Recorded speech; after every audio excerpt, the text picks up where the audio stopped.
When you hear the word Tantra, what's the first thing that pops into your head? Come on, be honest. For a lot of us, it's a very specific and, let's be real, often sensationalized idea. But behind that modern myth, there's a spiritual tradition that's literally thousands of years old. In this explainer, we're going to peel back all those layers and get to the true and, frankly, much more profound story of Tantra. Okay, let's just get it out of the way. The elephant in the room. Is Tantra just a fancy spiritual-sounding word for sex? It's the number one question and the number one misconception. So, the short answer? A big, clear no. But the long answer? Well, that is a way more fascinating story about energy, transformation, and learning to embrace every single part of being human.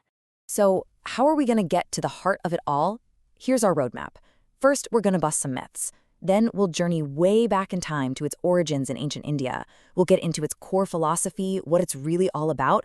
Then we'll track its often misunderstood journey to the West, see what it looks like today, and finally, figure out what wisdom we can actually use in our lives right now. All right, let's dive into part one, moving beyond the myth. See, to really understand what Tantra is, we first have to clear the air about what it isn't. We need to separate the authentic, ancient tradition from the commercialized version that tends to grab all the headlines. Okay, now let's take a trip. And I'm not talking about going back a few decades. We are talking about millennia. The roots of Tantra are incredibly deep, stretching way back into the ancient spiritual soil of India, long before it ever became a buzzword over here in the West.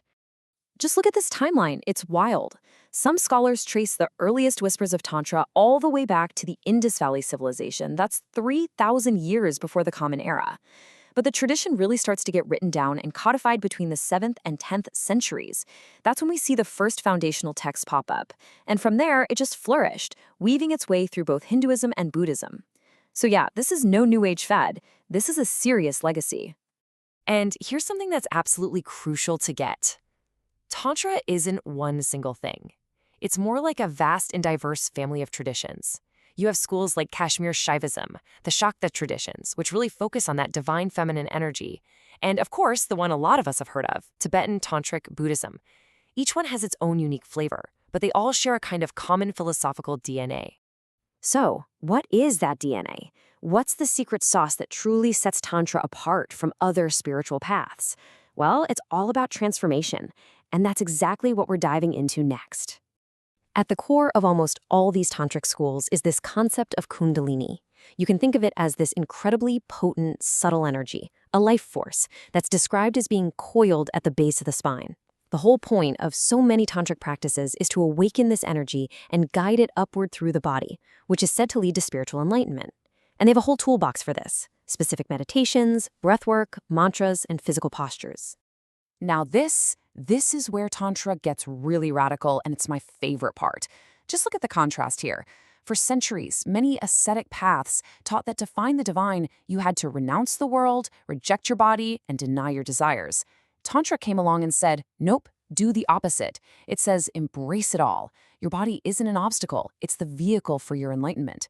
The world isn't a distraction, it's the very stage where you awaken. For Tantra, everything is sacred. And, this revolutionary idea of embracing everything, well, that's exactly what got so completely twisted when Tantra started its journey to the West. And this brings us to the story of how a profound spiritual path got so narrowly associated with just one tiny part of the human experience. Yeah, the first time Tantra was introduced to the Western world, it wasn't the full picture, not by a long shot.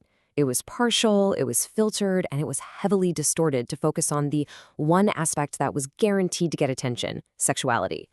I think this phrase just nails that early perception, a sulfurous and sexualized vision of Tantra. In the 20th century, you had figures like the occultist Aleister Crowley popularizing this version. It was mysterious, it was taboo, and it was definitely exciting, but it was a mile wide and an inch deep, and totally missed the real picture. But thankfully, the story doesn't stop there. During the counterculture movements of the 1960s and 70s, authentic teachers, people like Osho and others, began arriving in the West. And they started sharing a much more complete, holistic, and frankly respectful understanding of the tradition. They began to reintroduce all the rich philosophy and practices that had been totally lost in that first sensationalized translation. So the work of those teachers brings us right up to the present day. What does Tantra even look like now? Well, this modern evolution in the West is often called neo-Tantra, and it's a really unique blend of the ancient and the new. See, neo-Tantra isn't just a copy-paste of the ancient schools. It's more of a modern mix, like you see here. It draws from those deep, powerful wells of Indian and Tibetan traditions, but then it blends them with modern Western approaches. Things like personal development, psychology, and even contemporary sexology. You could say it's an adaptation for our time. Now, this modern form, it comes with both challenges and huge potential. On the one hand, you've got the risk of all the commercial stuff, the superficial workshops that kind of miss the spiritual depth. But on the other hand, there is incredible potential when teachers transmit this wisdom ethically. It can offer a path for really deep, profound transformation that's actually relevant to our modern lives. So, how do we connect with that potential? How do we find the real deal? It all comes down to understanding the roots of this practice and recognizing its true purpose as a tool for awakening. I want to end with this really powerful idea from our source material. It reminds us that whether you're a teacher or student, when you engage with Tantra, you're connecting with something timeless. You're passing on a wisdom that's not just a trend, it's a living tradition with the genuine power to transform our lives from the inside out. And so, that really leaves us with a final question. And this one isn't for me, it's for you. Understanding that Tantra is a path of embracing the totality of your experience, the body, the mind, the spirit, the whole shebang. How might that timeless wisdom transform your life right here, right now?